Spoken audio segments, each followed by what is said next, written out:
बोलती पुस्तके. ज्यांना वाचनाचा नाद, त्यांना बोलती पुस्तके घाली साद. आमचं चॅनल सबस्क्राईब करा आणि सबस्क्राईब करायला इतरांनाही सांगा. नमस्कार श्रोते मित्र हो. बोलती पुस्तके सादर करत आहे लेखक श्री नागेश शेवाळकर लिखित कथा आहेराची ऐशी तैशी. गुरुचा अस्त नंतर शुक्राचा अस्त, यामुळे त्यावर्षी जवळपास 5-6 महिने विवाह मुहूर्त नव्हते. त्यानंतर असली विवाहाची पहिली तिथी आकाशात विविध ग्रहांनी एक आगळी वेगळी युती घेऊन उजाडणार होती.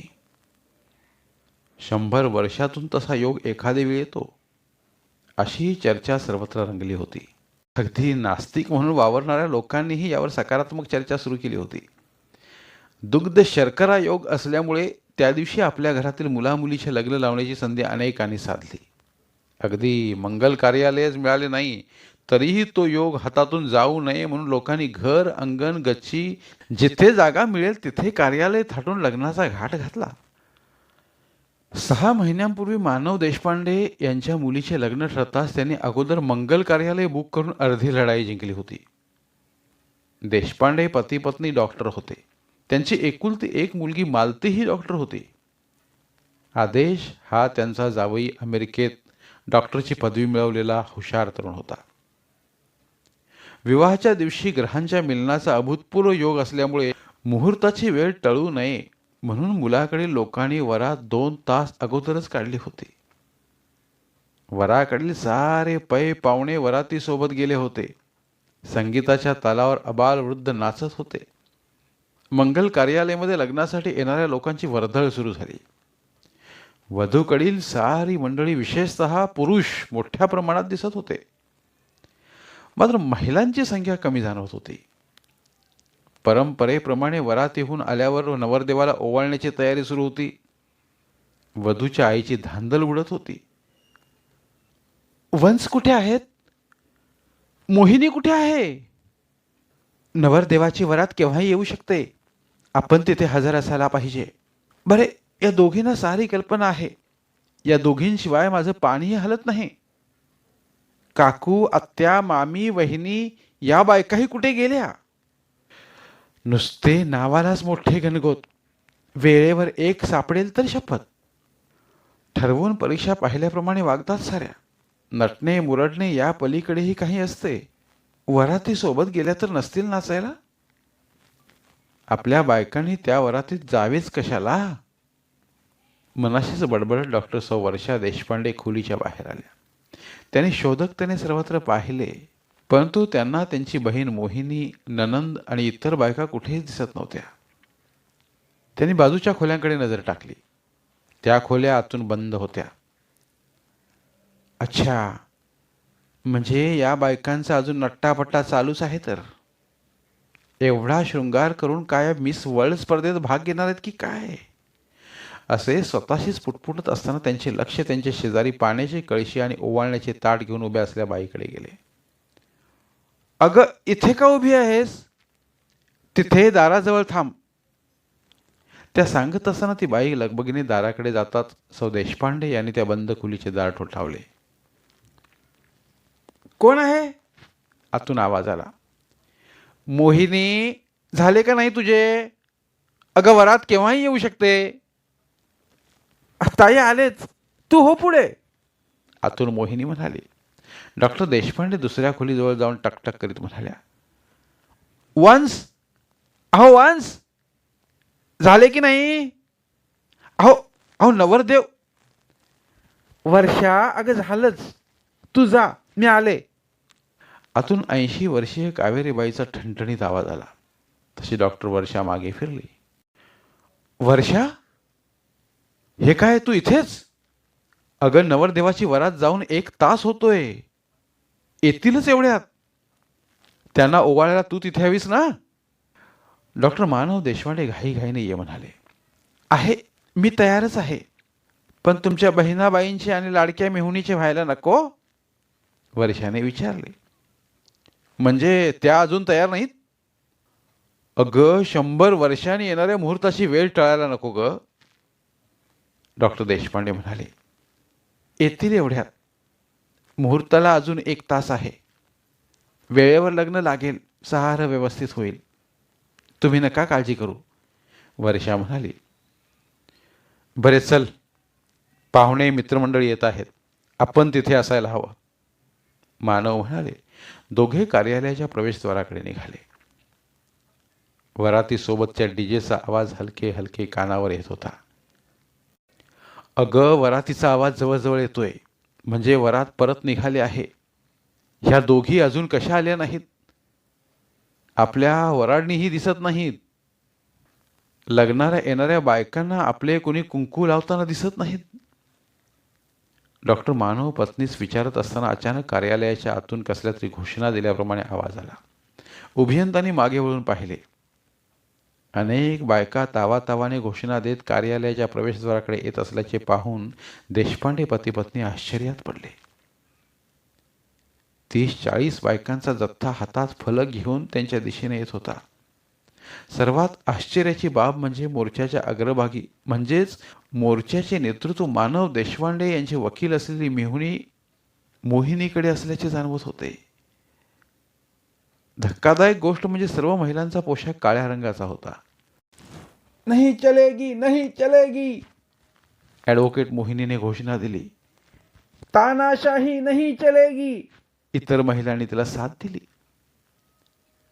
आमची मागणी पूर्ण करा. हे लग्न होऊ देणार नाही. आम्ही साऱ्या एक आहोत. भीक नको, हक्क हवा. तो काय प्रकार आहे कुणासही कळत नव्हते. देशपांडे दाम्पत्य आश्चर्यात अचंब्यात पडले. बघा, मी म्हणाले नव्हते. अहो, वाटतो तेवढा सोपा नाही हो हा निर्णय. वर्षा म्हणाली. थांब जरा. निर्णय माझ्या एकट्याचा नव्हता. सर्वांनी मिळून घेतला होता. एक क्रांतिकारी विचार म्हणून आतापर्यंत फुशारकी मारित होतीस, आता का अवसान गळाले? म्हणून डॉक्टर मानव त्यांच्याजवळ पोचलेल्या महिला मोर्चाकडे पाहत म्हणाले. काय हा प्रकार? अशा मंगल प्रसंगी तुम्ही साऱ्या या वेशात? भाऊजी, ही वेळ तुम्हीच आणली आहे. निषेध मोर्चा आहे हा. काळ्या साड्या नेसायची आम्हाला काही हौस नाही म्हटलं. मोहिनी म्हणाली. अगं मोहिनी, याचा अर्थ तुला कळतोय? तुम्हास काही गोष्टी कळण्यासाठीच हा मार्ग अवलंबावा लागला. अजूनही विचार करा. मोहिनी बोलत असताना देशपांडे म्हणाले. नाही म्हणजे नाही. एकदा ठरले म्हणजे ठरले. त्यात बदल नाही. असेच असेल तर आम्ही येथेच रस्ता अडवून बसतो. नवरदेव बोहल्यावर चढतोय कसा तो ते बघूच. चला हो. म्हणत मोहिनी तावातावाने रागाचा जळजळीत कटाक्ष देशपांडे दाम्पत्याकडे टाकत निघाली.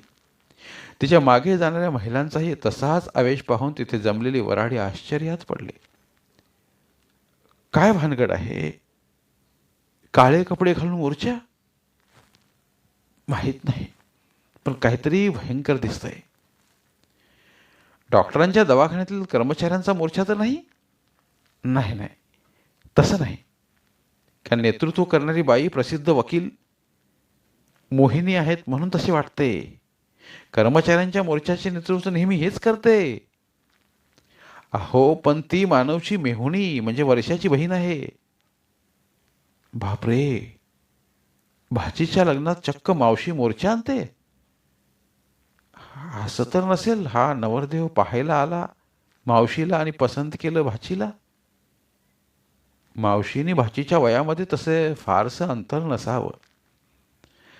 अहो, नात्यातला किंवा परिचयातला मुलगा असेल आणि दोघांचीही एकतर्फी प्रेम तर नसेल.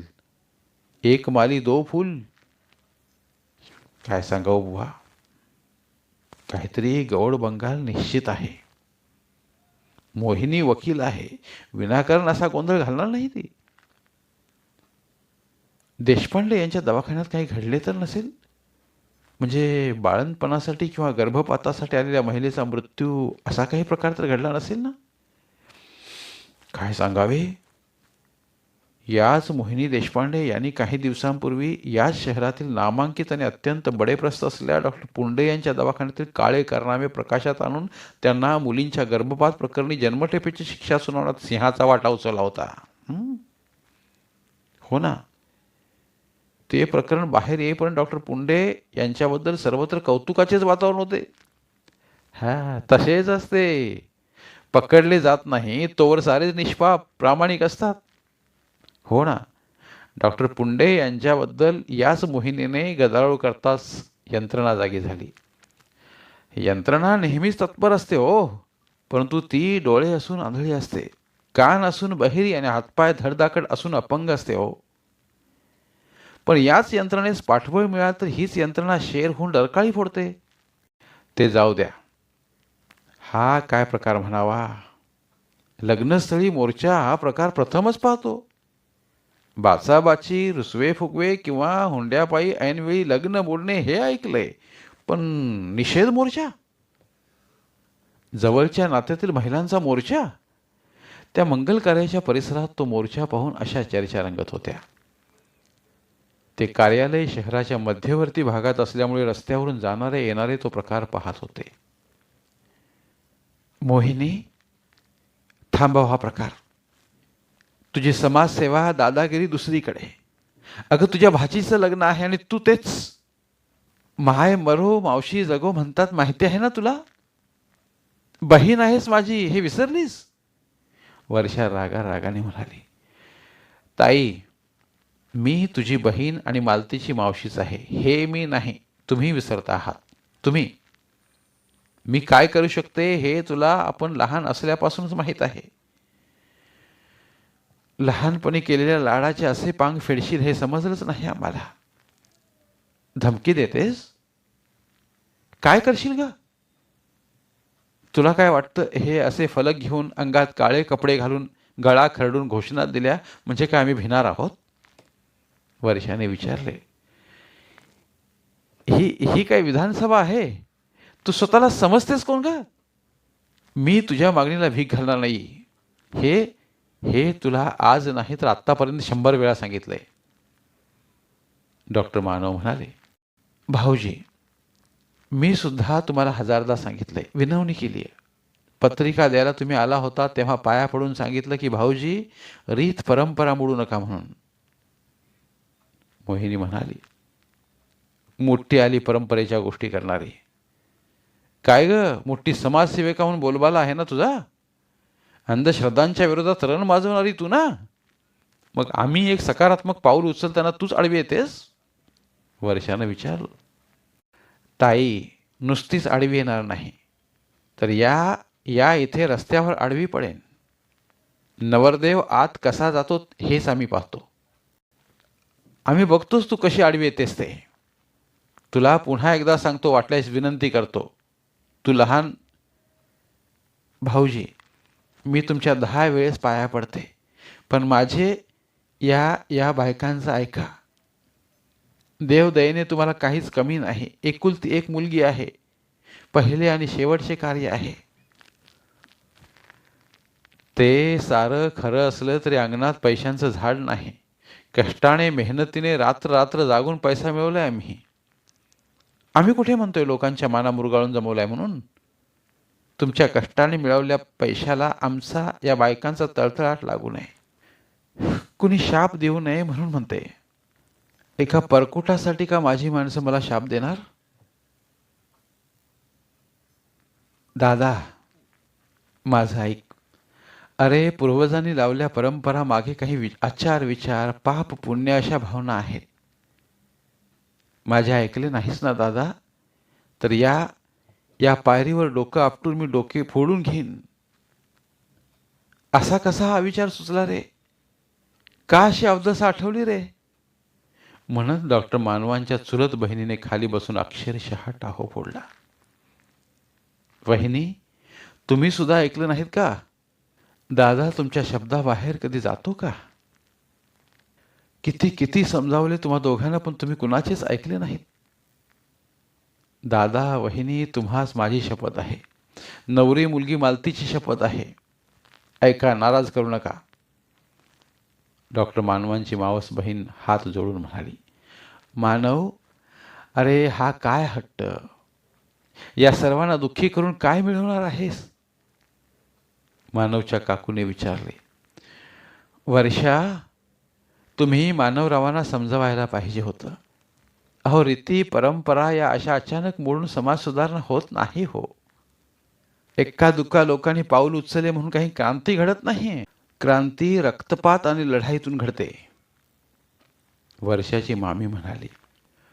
मानवाची एक भावजाई पुढे होऊन म्हणाली, हे असे होणार हे मला माहीत होतेच, पण सांगावे कुणाला आणि ऐकणार कोण? पहिलेपासून अगदी मानव भाऊजींचे लग्न झाल्यापासून यांचा हेकेखोरपणा आहे. आम्ही पदोपदी समजावले पण ऐकले नाही. आता भोगा कर्माची फळे. अहो, यांना का घरातून खर्च करावायचा आहे का? पुणे लुटून साताऱ्याला दान करायचं झालं, दवाखान्यात पाय ठेवायला जागा नसते हो. पैसाच पैसा. पुन्हा एकच गुपोरगी. काहीच खर्च नाही हो. कुठे ठेवणार एवढा पैसा? सोबत का घेऊन जाणार आहात? नंतर आम्ही सगळे सोयरेच. तेव्हा तुमच्या हयातीतच उधळा, म्हणजे व्यर्थ उधळा असे म्हणत नाही, पण अशा योग्य मार्गानेच खर्च करा ना. हो ना. घराण्याच्या रीतभाती, परंपरा, संस्कार सांभाळा. त्यांना मूठमाती देऊ नका. अशा परंपरा पाळल्यामुळे स्वर्गातील आपल्या पूर्वजांनाही आनंद मिळतो. त्यांनी निर्माण केलेले, प्रसंगी पोटाला चिमटा घेऊन संक्रमित केलेले कार्य आपण मोडीत काढावयास निघालो तर ते पूर्वजही नाराज होतात. त्यांची अवकृपा चालेल का? अहो, 4 जणींचे आशीर्वाद घ्या. डॉक्टर देशपांडे यांची मोठी आत्या म्हणाली. परिस्थिती हाताबाहेर जाते आहे. शिवाय मारुतीस गेलेली वरातही दृष्टीला पडत नाही. लग्नाच्या वेळेस अजून पाऊण तास होता. काहीतरी तोडगा लवकर निघावा म्हणूनच डॉक्टर मानव यांचे मेहुणे कावेरीबाईंचे यजमान मानवांजवळ जाऊन म्हणाले, मानव, ऐक, प्रकरण जास्तीच गंभीर झाले. बायका ऐकण्याच्या मनस्थितीत मुळीच नाहीत.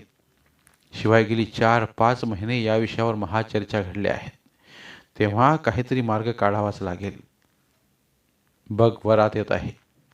त्यांना पोहोचायला 15-20 मिनिटे लागतील. तोवर परिस्थिती निवळली नाही तर सारेच अवघड होऊन बसेल. भाऊजी, ते मला कळतंय. या बायकांनी मला खिंडीत पकडले.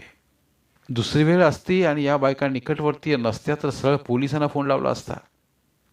मी असे वाचले ऐकले होते की शिवाजी महाराजांनी पुन्हा जरूर जन्म घ्यावा, पण तो शेजारच्याच घरी. भाऊजी, ते खरेच आहेत हो. एक चांगले पाऊल टाकावे. सकारात्मकतेने घेतलेल्या निर्णयाने समाजात स्वागत होईल. सर्वात महत्त्वाचे म्हणजे समाज अनुकरणप्रिय असतो. शिवाय एखाद्या गरीब व्यक्तीच्या घरी लग्न असताना आहेरचा फिजूल खर्च वाचावा. आपलेच नातेवाईक अनाठायी खर्चामुळे लग्नाच्या दलदलीत. मानव, तुझा निर्णय कितीही चांगला असला, अनुकरणीय असला ना, तरी समाज मन वेगळेच असतं. तुझ्या गरिबीचे म्हणतो तीच गरीब व्यक्ती ऋण काढून सण करणे यामध्ये समाधानी असते. बरे, ही वेळ चर्चेची नाही. भाऊजी, लग्न घटिका तोंडाशी आली आहे. अशा वेळी या बायकांना आहेराचा, साड्यांचा हट्ट कसा पुरवता येईल? डॉक्टर मानव बोलत असताना मोहिनी पुढे होऊन म्हणाली, भाऊजी, त्याची चिंता तुम्हाला नको. तुम्हाला करावायचा आहेर प्रत्येकाच्या बॅगमध्ये आहे. तुम्ही कितीही नाही म्हटलं तरी प्रत्येकजण वेळ पडल्यास तुमचे हात धरून बळजबरीने आहेर करणारच आहेत.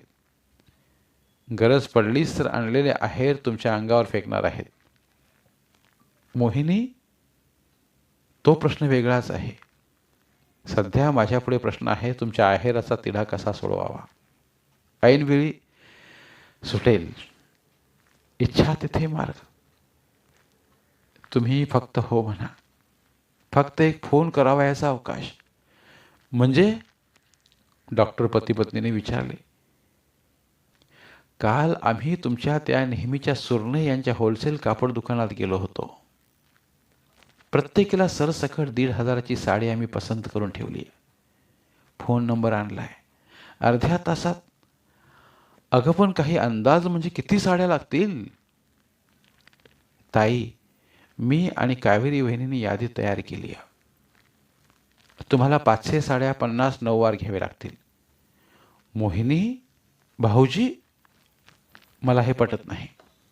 हा माझा फार मोठा पराभव आहे आणि तो ही या स्वकीयांकडून शत्रूकडून झालेल्या पराभवापेक्षा हा पराभव अधिक क्लेशदायक आहे.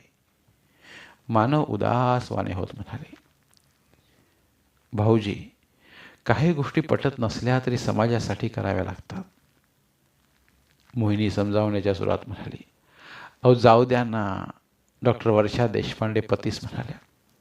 तू सुद्धा? काहीही झाले तरी मी कुणाचाही आहेर घेणार नाही, कुणालाही आहेर करणारही नाही. वर्षा, तुला पटत असल्यास फोन करून काय लागतील ते 5-50 साड्या बोलावून घे, मी पैसे देईन. डॉक्टर मानव बोलत असताना वीज कडाडावी तशी त्यांची चुलत बहीण कडाडून म्हणाली. दादा, आम्ही का रस्त्यावर पडलो आहोत? एकतर तुम्ही सीमांत पूजनाच्या वेळी आम्हाला ज्येष्ठ जावयाचा आहेर केला नाही आणि आत्ताही भीक द्यावी त्याप्रमाणे सर्वांना साडी द्या म्हणतोस. आमचा आहेर स्वीकारल्याशिवाय तुझा आहेर घेणारच नाहीत. काय हो? बरोबर. आहेराचे आउटगोईंग आणि इनकमिंग दोन्ही प्रकार मान्य करा, अन्यथा लग्न लागू देणार नाही. मोहिनी म्हणाली. हो हो, असेच होईल. साऱ्या महिला ओरडल्या. तिकडे वरात पावला पावलाने संत गतीने वाजत गाजत नाचत कार्यालयाकडे येत असल्याचे पाहून मानव यांचे भाऊजी म्हणाले. मानव, बघ बुवा, तुम्ही काय त्याची हाजी हाजी करता हो? इतका वेळ महिलांच्या घोळक्यात असली काळे भोर लुगडे ब्लाऊज घातलेली, केस रंगवून काळे केलेले 80 वर्षाची तरतरीत कावेरीबाई पुढे येऊन कडाडली. मान्या, तुला काय वाटतं रे? आम्ही काय तुझ्या लुगड्याच्या बोळ्यावर बसलो आहोत? आमचा मान हक्कानं मागतोय ना. अरे माहेरची साडी कशी असली भारी असू दे, ती नेसताना आम्हा बायकांना होणारा आनंद तुला काय कळणार? माहेरचे लग्न म्हणजे आमच्यासाठी आनंदाची पर्वणी असते. तू आमच्या त्याच आनंदावर पाणी फिरायला निघालास. अगं कावेरी ताई, बोलणाऱ्या मानवास थांबून कावेरीबाई म्हणाल्या. अजूनही तुझे डोळे उघडे नाहीत ना? या मोर्चाकडे तू कानाडोळा तर करणार का? तर मग ठीक आहे.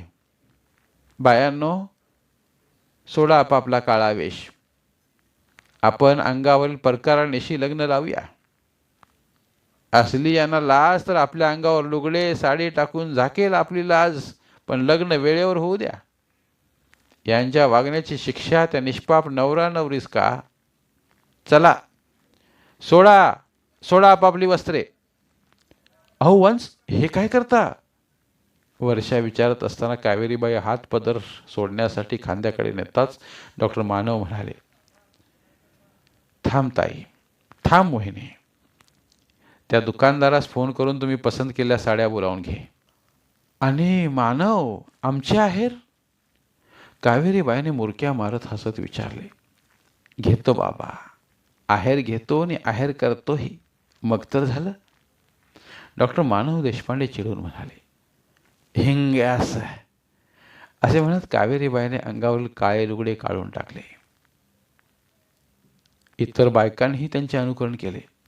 आश्चर्य म्हणजे काळा पोशाख बाजूला होताच. प्रत्येक महिलेच्या अंगावर त्या काळ्या कपड्यांच्या खाली भरजरी फॅशनेबल साडी लुगडे सर्वांच्या नजरेस पडले. तितक्यात नवरदेवाची वरात तिथे आलेली पाहून कावेरीबाई आनंदाने वरातीसमोर DJ वाल्यास म्हणाल्या. अरे बजाव, लगाव, ढिंक चिका ढिंक चिका, या ग या, सारे या, आज मेरी भांजी की शादी है, आहेर भी मिलेगा. ढिंक चिका ढिंक चिका. पाठोपाठ वधूकडील अनेक बायका डीजेवर ताल धरून नाचू लागल्या. त्यावेळी ॲडव्होकेट मोहिनीचा चेहरा मात्र खर्रकन उतरला. तिने सुरणे दुकानदाराला फोन लावला होता. तिकडून उत्तर आलं. आज दुकानाला साप्ताहिक सुट्टी असते, नोकर गावी जातात, तसेच आम्हीही सारे परगावी आलो आहोत, त्यामुळे आज आपली ऑर्डर घेता येणार नाही. उद्या सकाळी 7 वाजता म्हटलं तरी साड्या लुगडी पाठवून देतो. धन्यवाद. पुन्हा भेटूया एका नवीन कथेसह.